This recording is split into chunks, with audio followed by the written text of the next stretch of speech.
Provavelmente não sou a primeira pessoa a escrever sobre esse tópico, que é bastante comum na prática do trabalho com clientes. É verdade que frequentemente nos deparamos com esse tópico em nosso trabalho, seja em terapia individual, terapia de grupo ou em um grupo temático de 2 dias sobre sexualidade. É isso que me leva a escrever sobre esse tópico aparentemente simples. Talvez seja algum tipo de dado sociocultural da Rússia, onde a agressão é um tabu, onde é difícil para as pessoas sentirem seu próprio espaço e limites, porque por muito tempo tivemos tudo em comum. Muitos viviam em casas comunitárias e compartilhavam o último espaço uns com os outros, e o comportamento não conformista era severamente punido. No entanto, não é tão importante o que foi feito conosco, mas como lidamos com isso agora. Neste artigo, quero esclarecer o significado e as implicações da agressão, os sentimentos que a acompanham e sua relação com os limites. O conceito de agressão. Para começar, vamos entender o que é agressão. Etimologicamente,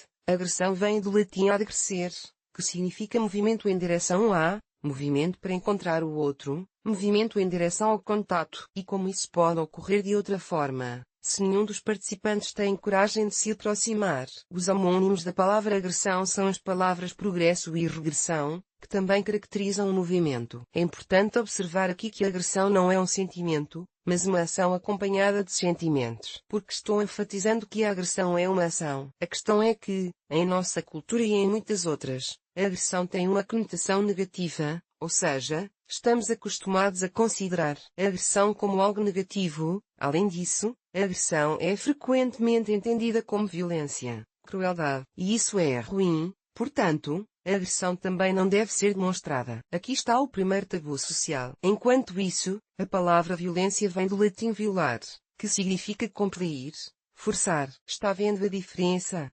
Portanto, agressão não é igual a violência. Gostaria de fazer uma ilustração e comentários do livro de Brigitte Martel Sexuality, Love and Gestalt. Martel identifica 3 critérios que distinguem a violência da agressão. 1. Poder e impotência. Impotência. Alguns tipos de violência podem estar ligados a uma experiência de onipotência, que pode ser expressa pela fórmula: se eu quero, eu pego, quer a outra pessoa concorde ou não. Ou, ao contrário, da impotência. Então a pessoa é capaz de bater, destruir, porque não consegue o que quer ou porque é ignorada e não tem nada a perder. Nesse caso, a motivação para um ato de violência não se baseia no desejo de obter algo, mas sim em uma tentativa de expressar a frustração, a impotência e a raiva. Por outro lado, a força permite que se vá ao encontro da outra pessoa, que se encontra e se manifesta ao lado dela, em vez de destruí-la. 2. Estruturas. Limites. O segundo critério para distinguir entre crueldade e agressividade diz respeito à relação com a estrutura, limites, dentro da qual a ação é realizada, ou seja, com o conjunto de leis e regras sociais que regem as relações interpessoais. A crueldade sempre vai além das regras, a agressividade pode se manifestar no respeito à estrutura. O terceiro critério está relacionado à noção de contato. Em uma ação agressiva, há uma consciência da existência da outra pessoa e de um possível encontro. Enquanto a violência transforma a outra pessoa em um objeto a ser destruído e, portanto, leva à ruptura do relacionamento. Esse esquema ilustra bem a diferença entre agressão e violência. É óbvio que se trata de 2 vetores direcionados de forma diferente, sendo que o primeiro leva ao contato e à construção de relacionamentos, e o segundo, à destruição de relacionamentos. Além disso, citarei Margareta Spagnuolo em seu livro No Radicare Forward in Psychotherapy sobre o significado da raiva no contato humano. A agressão expressa um grande amor pelo outro e um desejo de relacionamento com ele, como uma criança que desmonta um brinquedo para examiná-lo adequadamente, ou como Michelangelo que bate com um martelo no joelho de uma representação escultural de Moisés com raiva, perguntando-lhe: por que você não fala? É impossível amar outra pessoa se você não puder primeiro alcançá-la com sua curiosidade transformadora. E emoções que acompanham a agressão. Muitas vezes, a agressão está associada a emoções negativas. Dizemos que não gostamos de demonstrações de agressividade, o que significa que não gostamos de ficar irritados, zangados, raivosos. E aqui, mais uma vez, quero separar a agressão das emoções comumente chamadas de negativas, removendo o sinal de igual entre elas. Porque a agressão nem sempre é acompanhada de sentimentos negativos, ela também pode ser uma manifestação de interesse, curiosidade, atração. Em meu trabalho e em minha vida, muitas vezes tenho de reabilitar sentimentos, especialmente se eles pertencem ao espectro condicionalmente negativo. Estamos acostumados a pensar que a irritação, a raiva e a fúria são negativas, embora sejam sentimentos iguais a qualquer outro. Eles nem sempre são agradáveis de experimentar e, ainda assim, são socialmente desaprovados, tabus, e podem ser tabus desde a infância. Crianças boas são gentis e não ficam com raiva, não xingam e não contrariam os mais velhos. Uma criança pode receber essas mensagens dos pais direta ou indiretamente. Além disso, pela manifestação de sentimentos negativos, ela pode ser envergonhada, e a vergonha é muito difícil de suportar. E, então, ela é forçada a não demonstrar esses sentimentos para receber o amor e o carinho da mãe, que são vitais para ela. Mais tarde, esses sentimentos podem ser suprimidos ou escondidos atrás de alguma máscara aceitável e conveniente para os outros, bloqueados no corpo, e a manifestação espontânea dos movimentos que acompanham esses sentimentos pode ser limitada, até a perda de sua amplitude total. A parte ruim é alienada, a pessoa perde-o, em grande parte, dificulta o acesso a ela, mas os sentimentos não param de aparecer. Isso é mais como uma boa mina em um jogo ruim, e, como consequência, causa muitos inconvenientes na vida. A alienação das próprias partes negativas leva a um comportamento incongruente, perturba a integridade e impede o contato. Além disso, a supressão de sentimentos condicionalmente negativos leva à supressão de sentimentos positivos. A contenção de sentimentos consome uma enorme quantidade de energia vital e a pessoa acaba se sentindo extinta, exausta e sem alegria. Além disso, a supressão de efeitos fortes pode levar ao surgimento e ao desenvolvimento de doenças psicossomáticas graves. Se os sentimentos negativos são desnecessários e nos atrapalham, então por que a natureza criou esses sentimentos? Seria ótimo se todos ao nosso redor fossem gentis, amáveis, afetuosos e nunca ficassem com raiva. Assim, o mundo estaria repleto de amor, não haveria conflitos e as pessoas sentiriam alegria e felicidade permanentemente. É razoável explicar a ausência de tal imagem pela imperfeição do nosso mundo. E, no entanto,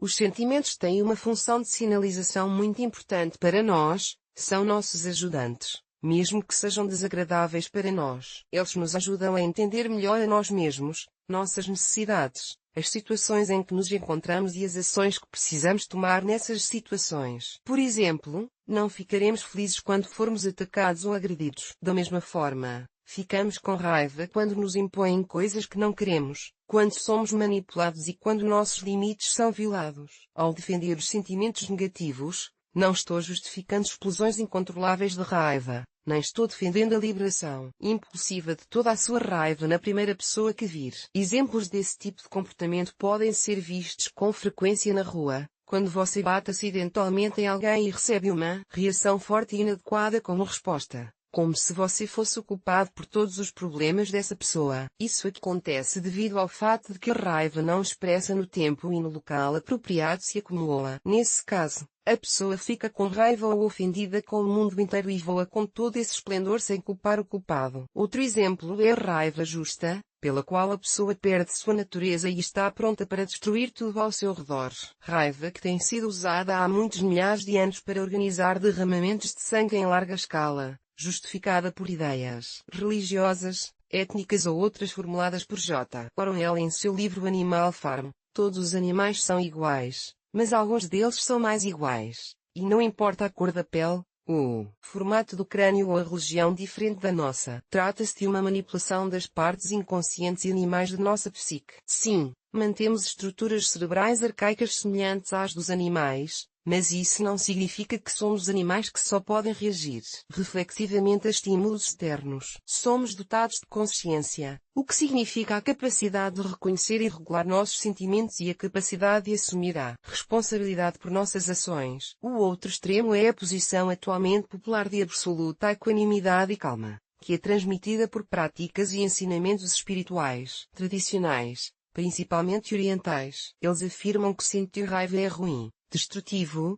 e que é melhor pensar positivamente. Aqui estamos falando de um alto nível de consciência, em que se pode escolher os sentimentos antes de se envolver em sua experiência. No entanto, Se for tomada fora de contexto e mal interpretada, essa mensagem pode levar ao deslocamento da raiva, consciência e manifestação de sentimentos como eu disse acima. É importante estar ciente de seus sentimentos. O corpo pode nos ajudar nisso. Qualquer sentimento nasce no corpo na forma de um impulso e é acompanhado por um processo bioquímico correspondente. Em seguida, esse surto bioquímico, uma sensação corporal, transforma-se em uma emoção, que, por sua vez, transforma-se em uma ação. Um impulso ou emoção reconhecido erroneamente pode levar a uma reação falsa, que, vez após vez, não leva à satisfação de uma necessidade. Anteriormente, falei sobre mecanismos de supressão da raiva baseados no sistema de crenças formado na infância. Mas há vários outros mecanismos que inibem a expressão adequada da raiva. Algumas pessoas alienam sua raiva e a atribuem a outras pessoas,